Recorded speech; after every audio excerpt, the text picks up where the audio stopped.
Pinangunahan ni Police Brigadier General Jean Fajardo, Regional Director ng Police Regional Office 3, ang mga hakbang upang mapabuti ang seguridad at disiplina sa buong rehiyon ng Central Luzon. Sa isang command conference na ginanap sa Camp Olivas, binigyang diin ni Police Brigadier General Fajardo ang kahalagahan ng police visibility upang mapanatili ang kaayusan at kaligtasan ng mga komunidad. Kabilang sa kanyang mga direktiba ang pagtatayo ng mga fixed visibility points at checkpoints at ang pagpapalakas ng radio communication systems sa lahat ng istasyon ng pulisya sa rehiyon. Iniutos din niya ang regular na pagsusuri ng mga kagamitan ng ating mga kapulisan upang matiyak ang kahandaan ng mga operatiba.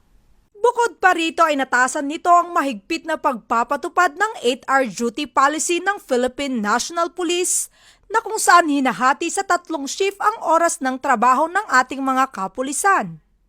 Paalala nito na hindi magdadalawang isip na ipatupad ang nararapat na disiplina at karampatang parusa sa sinumang pulis na lalabag. Mula dito sa City of San Fernando, Pampanga, ang inyong PNN correspondent, Police Corporal Giselle V. Rivera, alagad ng batas, tagataguyod ng Balitang Pulis.